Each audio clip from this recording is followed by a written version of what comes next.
And Alex is kind of staring down the hollow one in hand. No real way to convert that. Went through Burning Increase and Goblin Lures, but no Faithless Looting. Faithless Looting is kind of easy mode for the deck when you have this much in play. It's just like your better discard outlet too. Pretty unfortunate to not have come up with one of those just yet. Well, Alex does have another threat. It is Flameblade Adept from Amonkhet. 1/2 Menace. Whenever he cycles or discards a card, Flameblade Adept gets bigger. Swing for Snapcaster Mage will offer a trade. Alex will decline. I like that Nikolich offered the trade here. Yeah. I'm fine with this being a removal spell. Well, this guy can't block, so might as well attack with it. Yep.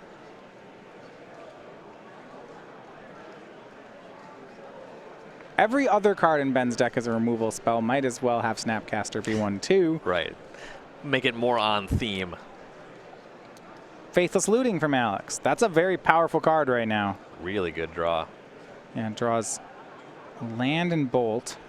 Those are less good. Those are less good, but you can at least get rid of the 2 lands, and he can flash back if he really wants more. Right now, though, it's going to be Hollow One for 1 mana. This really needs to force a reaction because there are Flame Wake Phoenixes in the graveyard. Yeah, gotta path that one. It resolves. But yeah, Ben does have a path, so he's not going to let Alex move to combat. Here's path on Hollow One. Alex doesn't have any more basics. It just exiles the creature. Has discarded 2 cards. That Adept will be coming in for 3.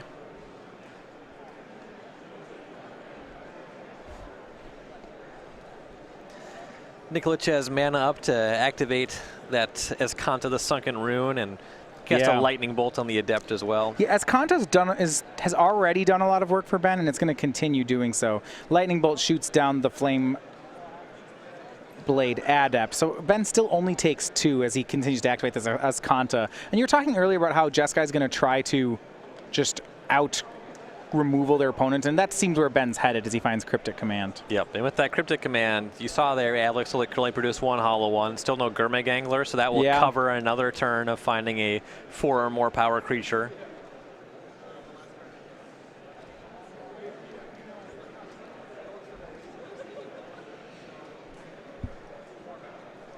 No Celestial Colonnade just yet for Nikolich, so when he decides to really get aggressive, he doesn't have too much. He's really just kind of attacking with a Snapcaster Mage for now.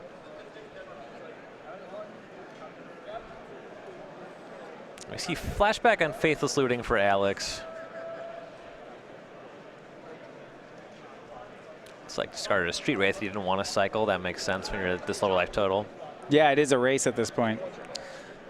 The builds of the Hollow One deck that I tend to favor actually play Death Shadow. Okay. Just fits really naturally into the Street Wraith Shockland mana base. It would be good in a race in this kind of scenario where both players are racing at below 13. Right. Can't really race a Death Shadow in this situation. Your damage comes back at you. Yeah. Snapcaster swings in. Both players go to 9.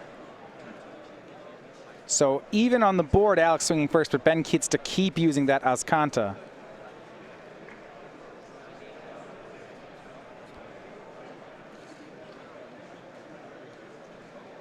Phoenix swings. Ben has another path. Looks like he'll go ahead and shoot that off. Still no more basics to find, and because he has Cryptic Command backup, I do like that a good amount. Gurmag Angler from Alex. That's going to get a Cryptic Command. Yeah. That does cost Ben his Azcanta activation.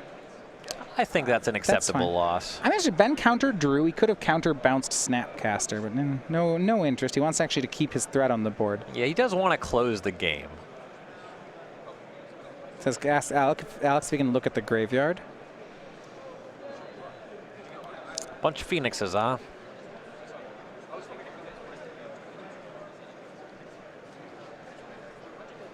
Snapcaster will attack. Alex drops to 7.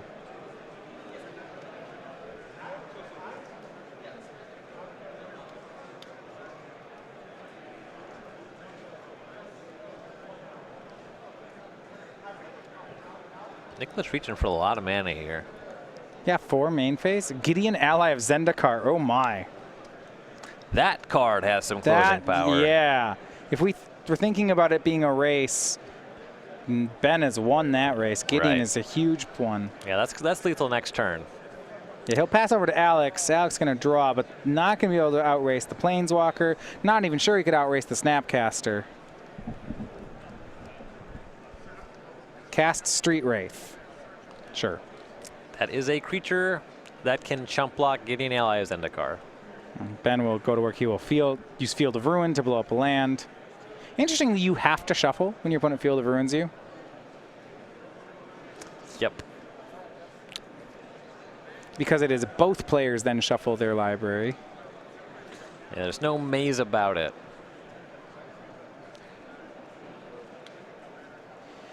Gideon will plus, everything will swing. Street Wraith has to block the Gideon. It can do just that, but then he'll go to 3, and the next turn is going to be a pretty rough one for Alex. Which might also just have Lightning Bolt. And he does. So game 1 goes to Jeskai control. Ben Nikolich, he really shows how to meticulously, you know, there's a lot of graveyard value, but he just slowly got through all of it. Yep. I really like the way he navigated that game. Yeah. Path to Exiles on Bloodghast. Figured out I'm going to kill these Phoenixes and make it so they can never come back.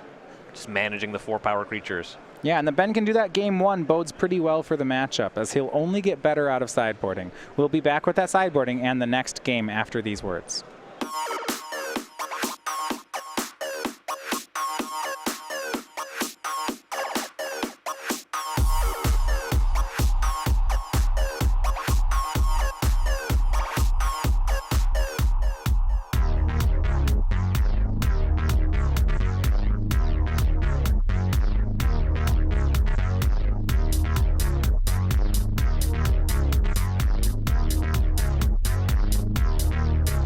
Go.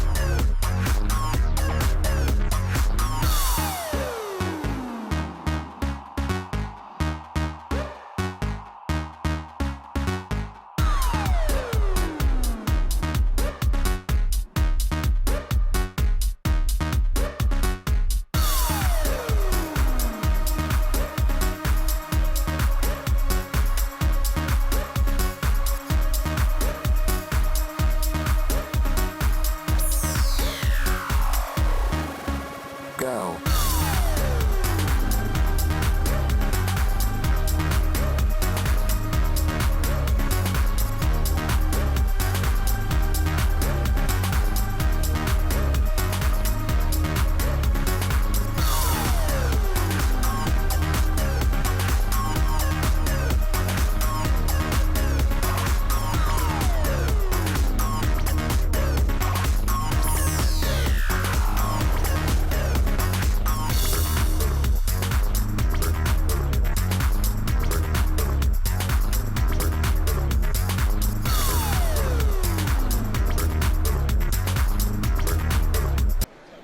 So we are back here with a match from the undefeated tables of Ben Nikolich and Alex Ho. Got to figure the undefeated bracket can be pretty big this weekend. Most likely we'll have 2 players at 9-0 at the end of the day. Yeah. One of these players hoping that they might be one of those 2. Looking over at the sideboards, so we start with Ben Nikolich. He actually was able to get through Alex's deck in game 1. You look at the sideboard, 3 Dispel, 2 Ruined Halo, 2 Vendilion Click, a Wear Tear, Celestial Purge, Detention Spear, Engineered Explosives, Supreme Verdict, Is It Staticaster, Negate, and Elspeth. I was looking for some graveyard hate, but actually wasn't able to find any here. No, but big win here is those 2 copies of Ruined Halo. Very nice answer to any sticky creatures. Just play that, name Bloodghast, forget about that card for the rest of the game. Celestial Purge, pretty good against most of what's happening here. Detention Sphere, also the same. And then another Supreme Verdict, that's nice. You can cover things like hollow ones. That's going to be mostly what you're looking at. Elspeth Sun's Champion is pretty good in the matchup if you can keep things clear for a while. And over on Alex Ho's side, we have 3 Ancient Grudge, 3 Leyline of the Void, 2 Fatal Push, 2 Blood Moon, 2 Torpor Orb, 2 Big Game Hunter, and a Grim Lavamancer. Well, not a ton that really plays against Jeskai here. I kind of like Blood Mooning them. I was going to say, I think he's going to do it. That sometimes works against Jeskai, but I don't like that plan very much. Yeah. Anything else? I mean, well, you could Torpor Orb can stop Snapcaster Mage, but I'm not really feeling that either. I'm like pretty happy if you're bringing that in against my Snapcaster Mage deck. Yeah. Alex going to play here for game 2. Last time we saw the power of turn 1 Burning Inquiry into Goblin Lore and the heartache it can bring. Discarding a hollow one to them. Yes. Ugh. It does not feel good. All right, let's go for some more randomness. I'm in this. Okay, Blood Moon's in the hand. I see that. Turn 2, though, we got a Goblin Lore anyway, right? Collective Brutality. Rats. I don't like this is deterministic. Where's the fun? Yeah. Just naturally drew the Swamp as well, disguising the fact that he's on Blood Moon. Spell Snare. Okay, Yeah. no Collective Brutality. That's a good card. He's playing 1.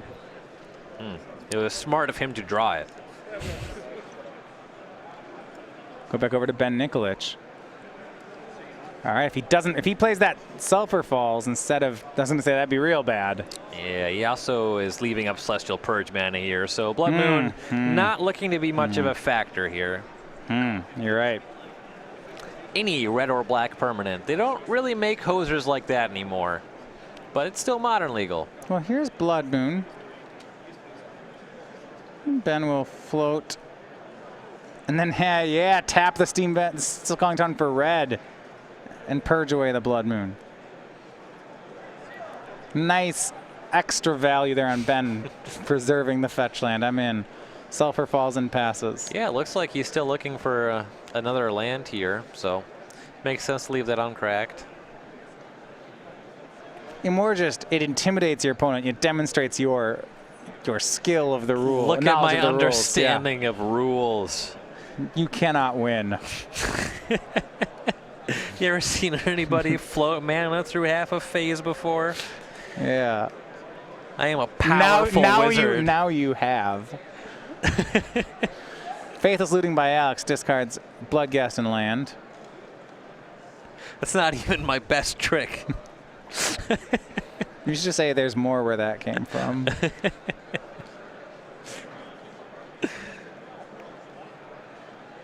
Another Collective Brutality. Snapcaster Mage, perhaps? No, this one's going to work. He's got his choice of just about anything. He'll immediately go for Path to Exile. Leaves Lightning Helix, Electrolyze, Cryptic Command, Elspeth Sun's Champion. Now, I'd assume with the Hollow One deck that if Elspeth Sun's Champion ever resolves, Alex is in trouble. Pretty much can only win the game with Flame Wake Phoenix from there. Okay. Land gets back the Bloodghast. He's doing it in the face of a known Electrolyze that Ben was probably going to cast anyway. I mean, you should still get it back, but it's not going to stay. Yeah, I mean, that's fine. Nikolich is probably casting that Electrolyze anyway. Yeah, that's what I mean. You gain a life. Sure.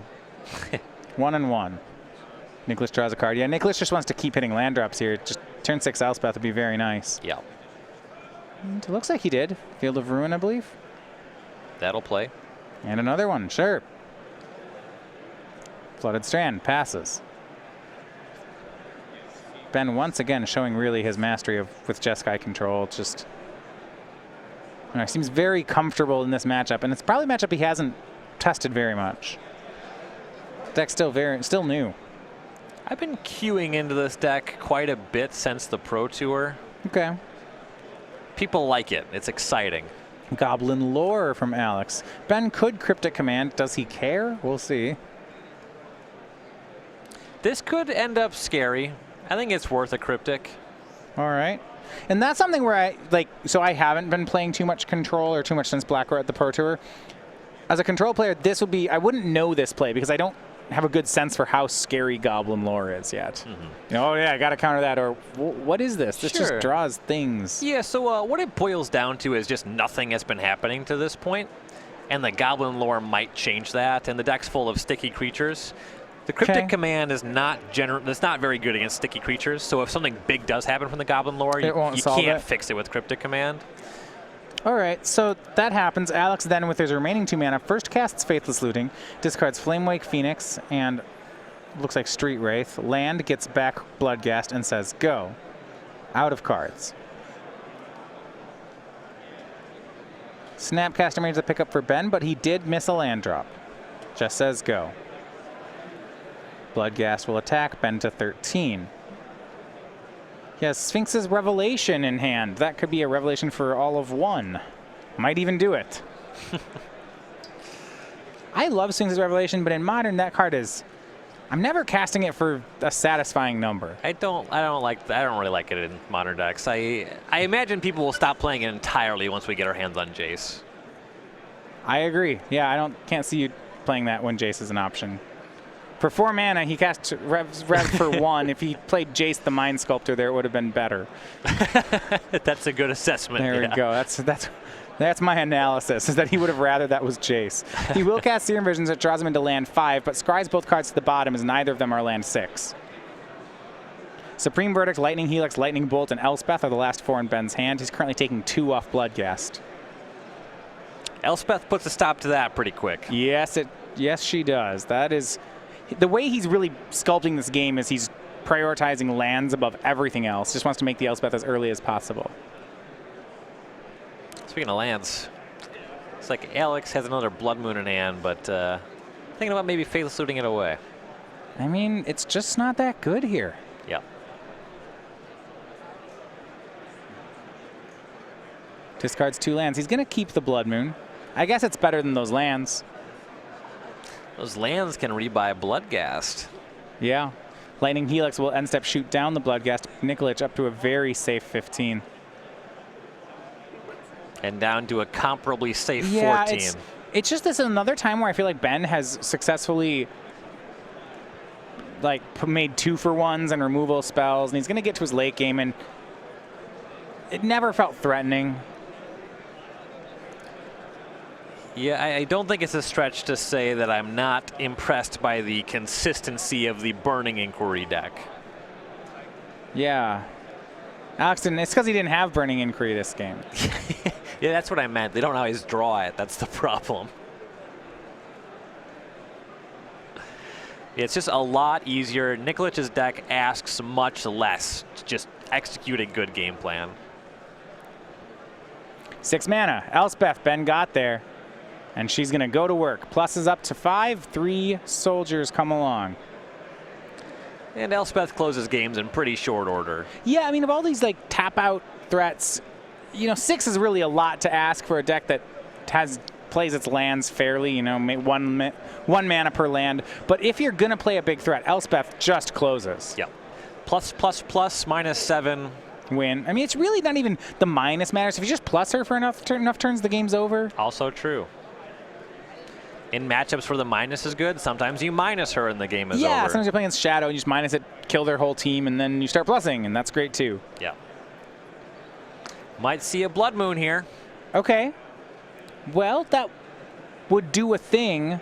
There's 4 basics in play for Ben. Yeah.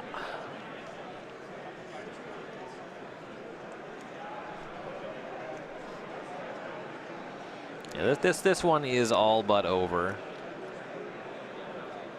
Faithless Looting flashed back by Alex. Flameblade Adept. Ooh. It's picked up. That would need to be blocked by 2 soldier tokens. Yeah, yep, it would. And Alex is going to get some Bloodghasts back. Those can both be blocked by 1. Yeah, he needs to. This is done. His deck just isn't beating Elspeth.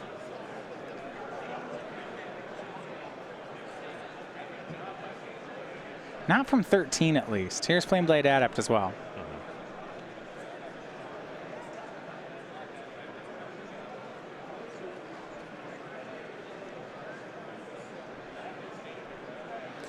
If he could, Goblin Lore into Hollow 1, triple Flamewake Phoenix, discard all the Phoenixes, and get them all back.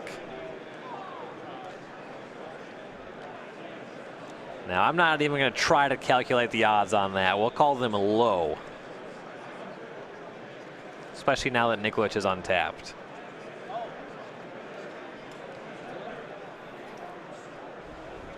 And another Flameblade Adept. Does he have a card he can draw to that will win this race? Is there something, you know, even if he gets to set it, let's say he gets a good Goblin Lore off, sets off something good. It is actually just an impossibly good Goblin Lore. It has to be Goblin Lore and it just actually 4 perfect cards. Okay, what would those be? Just like discarding all Phoenixes and then keeping a hollow one? Yeah, that's pretty much it. The Okay. hollow one could be a Gurmag Angler, you know, so it doesn't have to be perfect. And Ben has to not path it. Yeah, there's that. Yeah, we'll burn that bridge when we get there. All right.